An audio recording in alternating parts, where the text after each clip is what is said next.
ఏదైతే ఈ నెల 18వ తేదీన తెలంగాణ రాష్ట్ర బంద్ జరగబోతుందో, మరి బంద్ ఫర్ జస్టిస్ అనే పేరును ఖరారు చేయడం జరిగింది. ఇప్పటికే మొత్తం అన్ని జిల్లాల్లో కూడా బంద్కు అక్కడ ఉన్నటువంటి కార్యకర్తలు, నాయకులు, కుల సంఘాలు, మరి జేఏసీ తరపున ఏదైతే పనిచేయాలనుకుంటున్నటువంటి నాయకత్వం అంతా కూడా పెద్ద ఎత్తున బంద్కు సన్నాహాలు చేయడం జరుగుతుంది. వాళ్ళు వాళ్ళ ఏర్పాట్లలో నిమగ్నమై ఉన్నారు. ఈ లోపే ఇక్కడ హైదరాబాద్ లో ఉన్నటువంటి అన్ని రాజకీయ పార్టీ కేంద్ర కార్యాలయాల్లో బీజేపీని, అదేవిధంగా బీఆర్ఎస్, అదేవిధంగా సిపిఐ, సిపిఎం, కోదండరాము అనేక పార్టీలను ఇప్పటికే కలవటం జరిగింది. వాళ్ళు సంపూర్ణంగా మనస్ఫూర్తిగా స్వచ్ఛందంగా వాళ్ళు మేము బంద్కు సహకరిస్తాం, బంద్లో పాల్గొంటాము అని ఇప్పటికే చెప్పడం జరిగింది. రేపు మధ్యాహ్నం 12 గంటలకు కాంగ్రెస్ పార్టీ కూడా టైం ఇవ్వటం జరిగింది. వాళ్ళు కూడా రేపు 12 గంటలకు బంద్కు వాళ్ళు సహకరిస్తేందుకు, బంద్లో పాల్గొనటానికి వాళ్ళు ప్రకటించడం జరిగింది. కాబట్టి మేము జిల్లా నాయకులకు తెలియజేసేది ఏంటిది అని అంటే, మీరు ఆయా జిల్లాల్లో ఉన్నటువంటి కాంగ్రెస్ పార్టీ, బీజేపీ, కమ్యూనిస్టు పార్టీల ఆఫీసులకు వెళ్ళి వాళ్ళతో సమన్వయం అయ్యి ఒక టీములుగా ఏర్పడి ఆ పార్టీల యొక్క క్యాడర్ను, నాయకులను కూడా ఈ బంద్లో పాల్గొనే విధంగా మీరు ఉపయోగించుకోవాలని చెప్పి సందర్భంగా మీకు తెలియజేస్తున్నాము. అదే విధంగా హైదరాబాద్ లో ఉన్నటువంటి ముఖ్యమైన నాయకులకు విజ్ఞప్తి ఏంటిది అని అంటే, 17వ తేదీన 10 గంటలకు, ఉదయం 10 గంటలకు జగ్జీవన్ రామ్ గారి విగ్రహం నుండి అంబేద్కర్ విగ్రహం వరకు కూడా ఒక పాదయాత్ర కార్యక్రమం ఉంటుంది. రేపు 18 నాడు చేయబోయే బంద్లో మరి పెద్ద ఎత్తున సక్సెస్ చేయమని చెప్పడం కోసం ఆ రోజు మరి అన్ని పార్టీల్లో ఉన్నటువంటి ప్రముఖులు, ఉదాహరణకు గతంలో మాజీ స్పీకర్ గా ఉన్నటువంటి మధుసూదనాచారి గారు, అదే విధంగా మాజీ మంత్రులు హనుమంతరావు గారు, కేశవరావు గారు, అనేక మంది, కృష్ణమాదిగ గారు, అదే విధంగా చాలా మంది ప్రముఖులంతా, మాల మహానాడు, ఇలాంటి వాళ్ళంతా కూడా ఈ ప్రదర్శనలో పాల్గొంటారు. బంద్ను రేపు జరగబోయే అంటే 18న జరగబోయే బంద్ను జయప్రదం చేయడానికి మరి ముందుగానే ఏంటిది అని అంటే ఒక యాత్ర జరుగుతుంది. దాన్ని సక్సెస్ చేయాలని చెప్పి కూడా ఈ పట్టణంలో ఉన్నటువంటి కుల సంఘాల నాయకులందరినీ కూడా ఉదయం 10 గంటలకు జగ్జీవన్ రామ్ గారి విగ్రహం దగ్గరికి రావాలని కుల సంఘాల నాయకులకు, కేంద్ర నాయకులకు అందరికి కూడా విజ్ఞప్తి చేస్తున్నాం. ఎట్టి పరిస్థితుల్లో కూడా ఇంతకు ముందే దాస్ సురేష్ గారు చెప్పడం జరిగింది, స్వచ్ఛందంగా, శాంతియుతంగా, ఎలాంటి అల్లర్లు లేకుండా ఈ బంద్ను చాలా సక్సెస్ గా మొత్తం నిర్మానుషంగా, అసలు అన్ని వర్గాలు మొత్తం ఏంటిది అని అంటే ఇంత చక్కగా బంద్ జరుగుతుందా అనే విధంగా మరి దీన్ని చాలా చేయాలని చెప్పి విజ్ఞప్తి చేస్తున్నాం. అదే విధంగా ఏదైతే 1వ తరగతి నుంచి, ఎల్కేజీ నుంచి 6వ తరగతి పిల్లలు మరి బంద్ జరుగుతుంది కాబట్టి మరి పట్టింపులో పోయి ఒకవేళ స్కూళ్ళు అంటే 1వ తరగతి నుంచి 6వ తరగతి పిల్లలకు సంబంధించిన స్కూలు యాజమాన్యాలు పట్టింపులకు పోయి స్కూల్స్ కనుక తెరిస్తే పిల్లలను మధ్యలో వదిలిపెడితే మళ్ళీ బాధపడే అవకాశం ఉంది.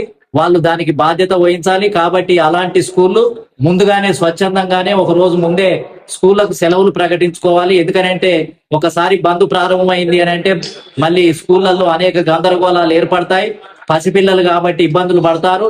కాబట్టి స్వచ్ఛందంగా విద్యాలయాలు ముందుగానే ఈ బంద్ను పెద్ద ఎత్తున పాల్గొనబోతుంది కాబట్టి, అన్ని పార్టీలు మద్దతు ఇచ్చాయి కాబట్టి, సంపూర్ణ మద్దతు జరగబోతుంది కాబట్టి స్కూళ్ళు స్వచ్ఛందంగా తమంతట తామే మూసివేసుకోవాలని, ఆ రోజు మూసివేయాలని, సహకరించాలని కూడా ఈ సందర్భంగా తెలియజేస్తున్నాను.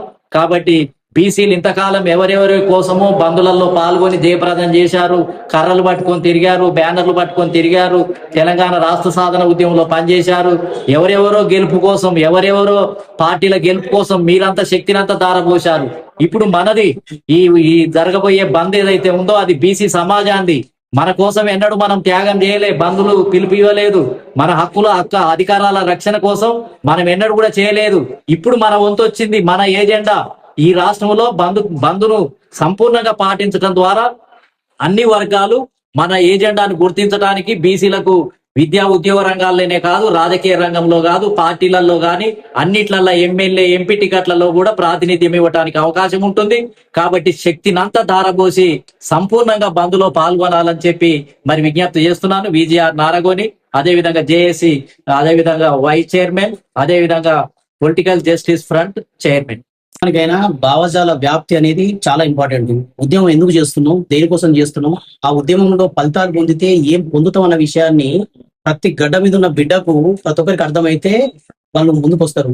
మీరు తెలంగాణ ఉద్యమం పరిశీలిస్తే నీళ్లు, నిధులు, నియామకాలు మన తెలంగాణ బిడ్డలకు సంబంధించిన ఎవడో ఎత్తుకపోతున్నాడు రా అని చెప్పి పల్లెన ప్రతి బిడ్డకు అర్థమయ్యేటట్టు చెప్తే ఇవాళ జై తెలంగాణ అంటూ ప్రతి పల్లె బిడ్డ తెలంగాణ జెండా పట్టుకొని మన ఉద్యోగంలో తెలంగాణ ఉద్యోగంలో కలలుగా కలిసి వచ్చారు. ఈ రోజు మనం కలలు కన్నా అద్భుతమైన భౌగోళిక తెలంగాణను సాధించడం. కానీ సాధించిన భౌగోళిక తెలంగాణలో సామాజిక రాజ్యాధికార వాటాల విషయంలో చాలా అన్యాయం అయిపోతున్నారు. ఈ రాష్ట్రంలో ఉన్న 2.5 కోట్ల బీసీలు ఏం కోల్పోతున్నాం? బడ్జెట్ లో మనకు భాగం లేదు, టెండర్లలో మనకు భాగం లేదు, రాజ్యాధికారంలో మనకు భాగం లేదు. అన్ని రకాలుగా ఆఖరికి ఈడబ్ల్యూఎస్ పేరుతో కుట్ర చేస్తూ ఆధిపత్య కులాలు 10% లోపు ఉన్న ఆధిపత్య కులాలు 10% రిజర్వేషన్ అనుభవిస్తూ ఒక ఎస్సీ ఎస్టీ బీసీ బిడ్డల కన్నా కూడా తక్కువ మార్కులు వస్తే కూడా ఈ రోజు ఉద్యోగాలు కూడా పొందుతున్నారు.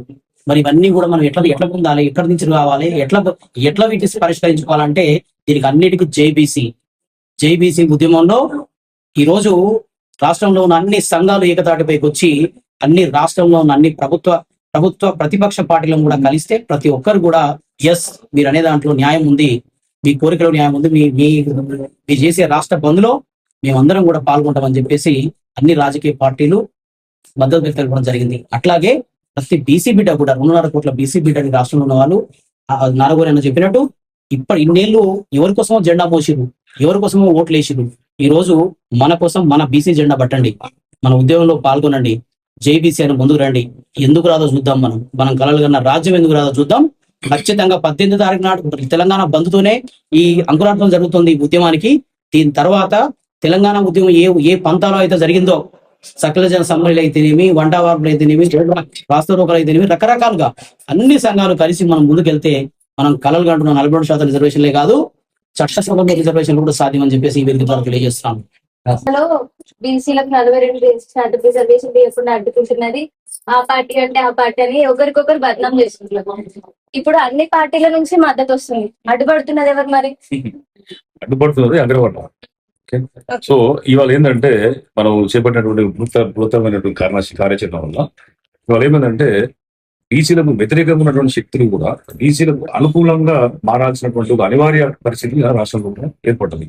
దీనికి గల కారణం ఏంటంటే దశాబ్దాల నుంచి వెళ్ళి బీసీ నాయకులు చేసిన పోరాటాలతో పాటు ఇవాళ ఒక భావజాల వ్యాప్తితో రాష్ట్ర వ్యాప్తంగా కూడా పర్యటన చేసి రాష్ట్ర వ్యాప్తంగా కమిటీలు ఏర్పాటు చేసి అదే రకంగా పలు పుస్తక రచనలు కావచ్చు, అదే రకంగా టీవీల ద్వారా కానీ లేకపోతే భావజాల వ్యాప్తి, ఇప్పుడు మిత్రులు చెప్పినట్టు భావజాల వ్యాప్తి అనేది ఈ మధ్య కాలం లోపల సోషల్ మీడియా ద్వారా కూడా చాలా విస్తృతంగా ప్రజల్లోకి వెళ్ళిపోయింది. ఈ వెళ్ళిపోయినటువంటి తరుణంలో కూడా నిర్మాణాన్ని కూడా ఇలా బీసీ నాయకులు బలంగా కూడా చేపట్టారు. సో ఇదన్నిటిని కూడా ఒక శక్తిగా ఏర్పడ్డది. ఏదైతే బీసీలకు అన్యాయం జరుగుతున్నటువంటి విషయం తెలుసు కాబట్టి మేము అందరం నాయకులను కూడా గడిచినటువంటి 10-20 సంవత్సరాల నుంచి 40 సంవత్సరాల నుంచి కూడా ఉద్యమాలు చేపడుతున్నారు. అయితే జరుగుతున్న అన్యాయం అనేది స్పష్టం. అయితే ఇవాళ ఆ యొక్క అన్యాయాన్ని ప్రధానమైనటువంటి రాజకీయ పార్టీలు విస్మరించలేనటువంటి పరిస్థితికి ఇవాళ ఉద్యమాన్ని చేర్చగలిగాం. కాబట్టి ఇప్పటి నుంచి జరగాల్సింది ఏంటంటే దాన్ని ముందుకు తీసుకెళ్ళడం. ఈ ముందుకు తీసుకెళ్ళడానికి ఏంటంటే అన్ని వర్గాలు అన్ని పార్టీల యొక్క శక్తిని కూడా కూడగట్టాల్సిన అవసరం ఉన్నది. అందుకోసం ఏంటంటే ఇవాళ మేము అన్ని ప్రధాన పార్టీలను కూడా వాళ్ళని కలిసేందుకు వాళ్ళ యొక్క సంపూర్ణమైన మద్దతును మేము వాళ్ళ మద్దతును కోరడం జరిగింది. వాళ్ళు కూడా ఏంటంటే అన్ని పార్టీలు కూడా మద్దతును ప్రకటించలేదు. ఇక జరగాల్సింది ఏంటంటే ఏదైతే 18వ తారీఖు చేపట్టేటువంటి బంద్ని విజయవంతంగా చేయగలిగేది ఏదైతే మనకు బీసీలకు అత్యంత ప్రధానమైనటువంటి అంశాలు అంటే చట్టసభలో రిజర్వేషన్ కావచ్చు, 42% రిజర్వేషన్ కావచ్చు, బీసీ మహిళలకు అయితే 33% రిజర్వేషన్ వల్ల సపోర్టా కావచ్చు, సప్లైన్ కావచ్చు, ఇలా ఏ అంశమైనా కూడా రేపటి తెలంగాణ బంధుతోనే ముడిపడి కాబట్టి తప్పకుండా ఈ మన ప్రజలందరూ కూడా ఆ బంధుని విజయవంతం చేయాలి. ఎక్కడ కూడా శాంతి భద్రతలకు విఘాతం కలగకుండా ఇబ్బంది కలగకుండా పెద్ద ఎత్తున కూడా ప్రజలందరూ నిర్ణయించి చేస్తాం. ఎందుకంటే ఇది మన కోసం, మన భవిష్యత్తు కోసం తెలంగాణని సాధించుకున్నటువంటి మనం ఈ యొక్క సామాజిక తెలంగాణ సాధించుకోవడం చాలా కష్టమైన పని కాదు. తప్పకుండా ఇది సాధ్యమైతే మేము నమ్ముతున్నాం, అందరూ నమ్ముతున్నారు కాబట్టి ఇలా రాజకీయ పార్టీలు ముందుకు వస్తున్నాయి. కాబట్టి భవిష్యత్తు లోపల బీసీ యొక్క తలరాతలు పూర్తిగా మారిపోయేటటువంటి ఒక సువర్ణమైనటువంటి అవకాశం ఇక్కడ వచ్చింది. కాబట్టి ప్రజలందరూ కూడా దాన్ని సద్వినియోగపరచుకోవాలని చెప్పేసి నేను కోరుతున్నాను. అంటే అన్న బీసీలకు 42% రిజర్వేషన్ అనేది ఓన్లీ రాజకీయాల్లో ఇస్తున్నాం.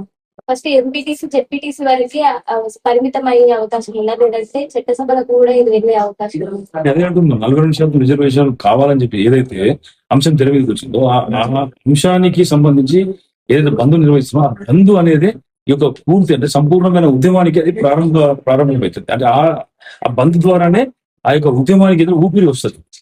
మీ ఇంతకుముందు చెప్పినట్టు ఏంటంటే అవన్నీ అంశాలు కూడా సాధ్యం కావాలంటే ఇంకోటి మన పార్లమెంట్ లో బీసీ బిల్లు పెట్టాలంటే అంతటికీ కూడా తెలంగాణ నుంచి ఒక అగ్గి రగలబోతుంది.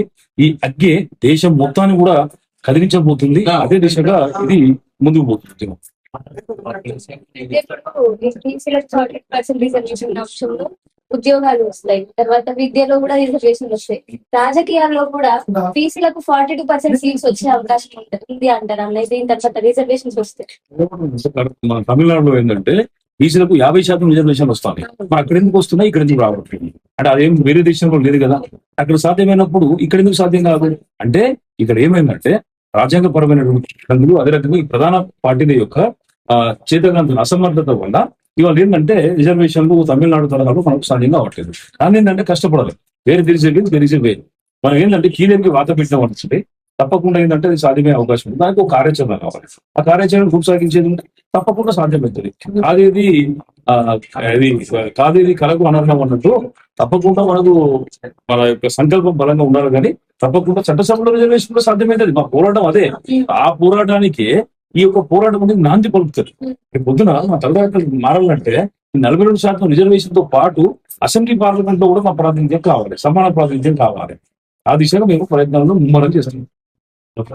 అఖిల భారత విశ్వకర్మ మహాసభ తెలంగాణ రాష్ట్ర అధ్యక్షుడి కవిల జగన్నాథం, తెలంగాణలో ఉన్నటువంటి విశ్వబ్రాహ్మణులు సోదరమణులు ప్రతి ఒక్కరు కూడా ఈ నెల 18 తారీఖున బీసీ బంద్ ఏర్పాటు చేయడం జరిగింది. అందువలన ప్రతి ఒక్కరూ ఆ రోజు బంద్ జయప్రదం చేయాలని కోరడం జరుగుతుంది. ఎందుకంటే మన కాంగ్రెస్ గవర్నమెంట్ 42% అని మన హైకోర్టులో కూడా స్టే ఇచ్చి మనకు మోసపుచ్చింది. అందువలన బీసీ మన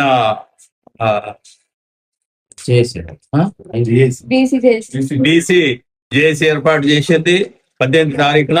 అందువలన ప్రతి ఒక్కరు కూడా పాల్గొని బంద్ విజయవంతం చేయాలని కోరడం జరుగుతుంది. జై కృష్ణ. ప్రతి ఒక్కరు రాష్ట్ర సంఘం నుంచి తెలంగాణలో ఉన్నటువంటి వాళ్ళందరూ కూడా బంద్కు మద్దతు ప్రకటిస్తున్నారు. భాగ్యలక్ష్మి, నేను బీసీ రాజ్యాధికార సమితిలో గ్రేటర్ హైదరాబాద్ వైస్ ప్రెసిడెంట్ మాట్లాడుతున్నాను.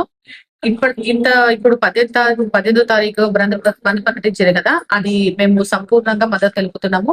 మా డ్వాక్రా సంఘాలు గాని, మా ఫేస్బుక్ లో గాని, ఇన్స్టాగ్రామ్ లో గాని ప్రతి దగ్గర మేము అన్ని విధాల స్టార్ట్ చేసేసాము. ఇంకా చిన్న చిన్న వీడియోలు చేసి మన కుల సంఘాలలో ఇంకా ఫ్రెండ్స్ వీళ్ళ రిలేషన్స్ అన్ని విధాలుగా మేము పంపించడం జరిగింది. మేము సంపూర్ణ మద్దతు తెలుపుతున్నాము. ఇది ఖచ్చితంగా విజయవంతంగా చేయడమే మా లక్ష్యం. నేను బీసీ రాజ్యాధికార సమితి సిఇఓగా వర్క్ చేస్తున్నాను. అంటే స్టేట్ లెవెల్ లో ఉన్నటువంటి ప్రోగ్రామ్స్ అన్ని కూడా డిస్ట్రిక్ట్ లెవెల్ వరకు, మండల లెవెల్ వరకు నేనే కోఆర్డినేట్ చేస్తూ ఉంటాను. ప్రజలారా, నా బీసీ ప్రజలారా, ముఖ్యంగా ఎందుకు మనం 18వ తారీఖు రోజు బంద్ చేయాలంటే, నీ పిల్లలు మెరుగైన విద్య అందాలంటే. మన పిల్లలకి ఇప్పుడు నా ఫ్రెండ్సే అంటుంటారు, ఎక్కడ పంపిస్తున్నామంటే నేను కొంతమంది గవర్నమెంట్ స్కూల్ పంపుతున్నా, కొంతమంది ప్రైవేట్కి వెళ్తున్నా, కొంతమంది చిన్న చెప్తా ఉంటారు ఇక్కడే పంపుతున్నా, ఇదే స్కూల్ పంపుతున్నా అని చెప్తుంటారు. ఎందుకు ఆ అవకాశాలు ఎందుకు ఉన్నాయంటే, మనకు ఉపాధి అవకాశాలు సరిగ్గా లేవు కాబట్టి మన వయసులో బలం తక్కువ ఉంది. అదే విధంగా ఏం జాబ్ చేస్తున్నావంటే, ఏం చేసినావంటే పీజీ చేసిందే, ఆ నెట్ వచ్చింది, జేఆర్ఎఫ్ క్యాండిడేట్ అని చెప్తారు. మరి ఇప్పుడు ఏం చేస్తున్నావంటే ప్రైవేట్ స్కూల్ టీచర్ పనిచేస్తే 8,000 వస్తున్నాయి అని చెప్తుంది.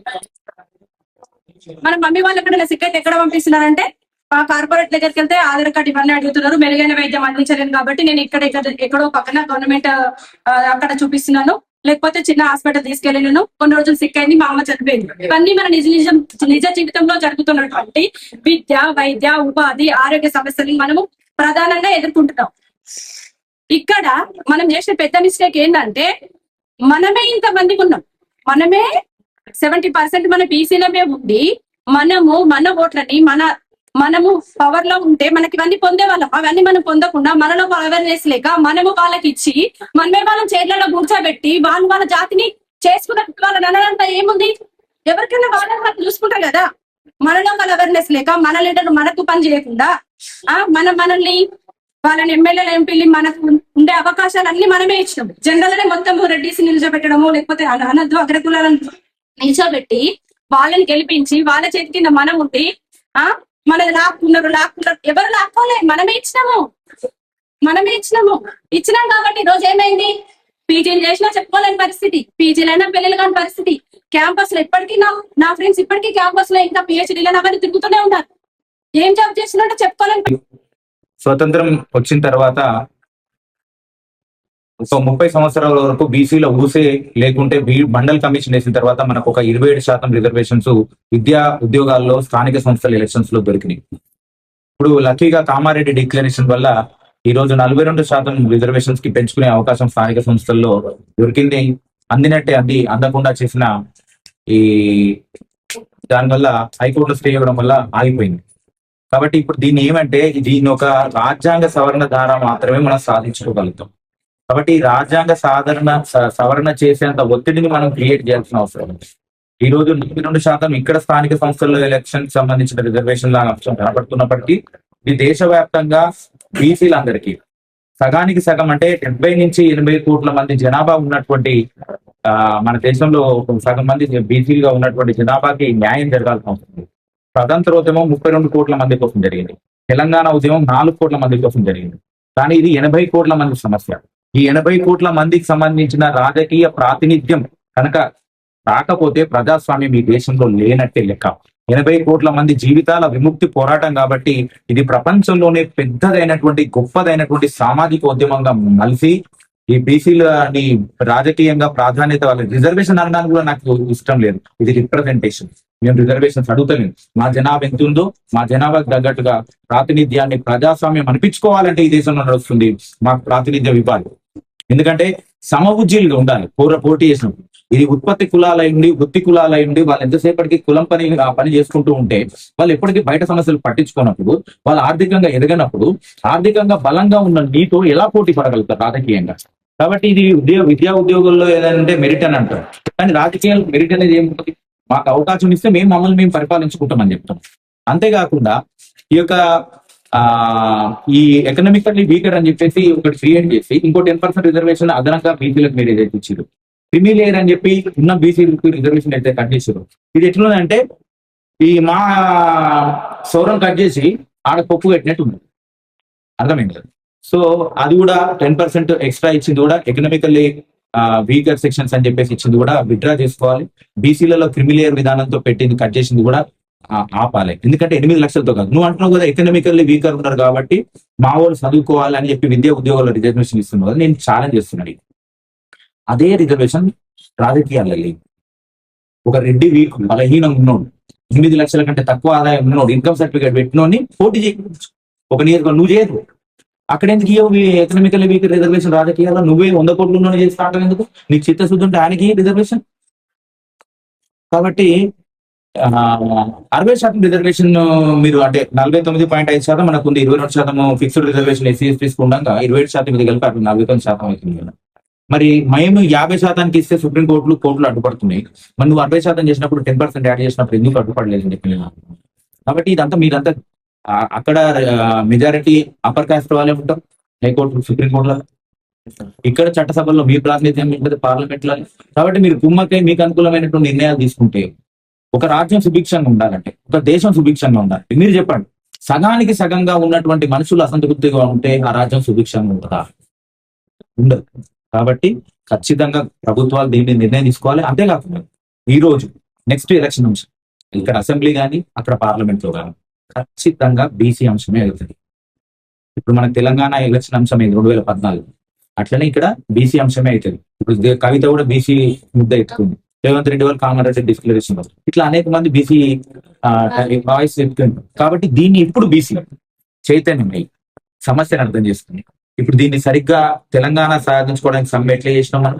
అనేక వంట వార్తలు కానీ సకల జనుల సమ్మె కానీ మిలియన్ మార్చ్ కానీ సాగరహారం కానీ దరువు దండోర కార్యక్రమాలు కానీ డప్పుడు కానీ ఏదైనా అంటే ప్రతి పిల్ల 2 సంవత్సరాల పాప వరకు బెడ్ మీద చచ్చిపోతున్న 90 సంవత్సరాల ముదుసలి వరకు కూడా జై తెలంగాణ అనిపించింది. అలాగనే జై బీసీ అని బీసీలు సంఘాలుగా కులాలుగా విడిపోయింది. కొద్ది రోజుల వరకు కులాలు మర్చిపోదాం. బీసీ అనే ఏకతా రాగం స్వీకరిస్తుంది. బీసీ ఏమంటే నోరంటే బీసీ అన్నారు. అలా అయితే కానీ మనం దీన్ని ఉద్యమాన్ని నిర్మాణం చేయలేము. కాబట్టి ఇప్పుడు ఈ తరానికి దక్కిన అరుదైన గౌరవం ఈ తరం సాధించుకొని నెక్స్ట్ తరానికి పొలిటికల్ ప్రాతినిధ్యం ఇస్తే తప్ప ఈ దేశం సుభిక్షంగా ఉండదు. అందరూ బాగుండాలని కోరుకుంటాం కాబట్టి మేము అంటాము. అంతేకాకుండా కులగణన చేయడానికి మీకు ఇబ్బంది అయితే మేము ఒకటి రిక్వెస్ట్ చేస్తున్నాం, ఎస్సీ ఎస్టీలు అలాంటి కులగణన చేస్తుంది కదా, మా చేయకండి, మీరు చేయండి. వెలుమలు ఎంతమంది వాళ్ళు ఎంతమంది తీసేయండి, వాళ్ళని కలిపితే మిగతా అంతా మేమే. మా చేయకరా మీరు చేయండి. మీరు 15% వెళ్తారు, వాళ్ళు 22% వెళ్తారు, అంత 37% పోతే 63% మాదే ఉంటుంది. మీరు చేయండి. మరి మీరు ఎంతమంది చెప్పుకోరు, మీరు ఎంతమంది గండి సీట్లు మీరు తీసుకోరు, మీ దాంట్లోకి మేము రాం, మా దాంట్లో కూడా. సో ఈ విధంగా మనం అంచెలంచెలుగా ఉద్యమాన్ని నిర్మించుకోవాలి. ఈ 18 తారీఖు చేసే తొలిదశ ఉద్యమం మాత్రమే చాలా కష్టపడాల్సి వస్తుంది, మనం చాలా ప్రెజర్ చేయాల్సి వస్తుంది. అవసరమైతే జంజట్ ఉద్యమం జరిగింది కదా, ఆ రేంజ్ లో చేసుకోవాల్సిన అవసరం కూడా రావచ్చు పాలకులు వినకపోతే. ఇంకొకటి యువతని ప్రత్యేకంగా యువత మీద ఈ ఉద్యమం కేంద్రీకరించాలి. 20 సంవత్సరాల నుంచి 40 సంవత్సరాలు ఉన్న యువత దీనిపై అట్రాక్ట్ అయితేనే ఉద్యమం మంచి మలుపు తీసుకుంటుంది. దీన్ని సాధించలేదు. నాకు పూర్తిగా నమ్మకం ఉంది.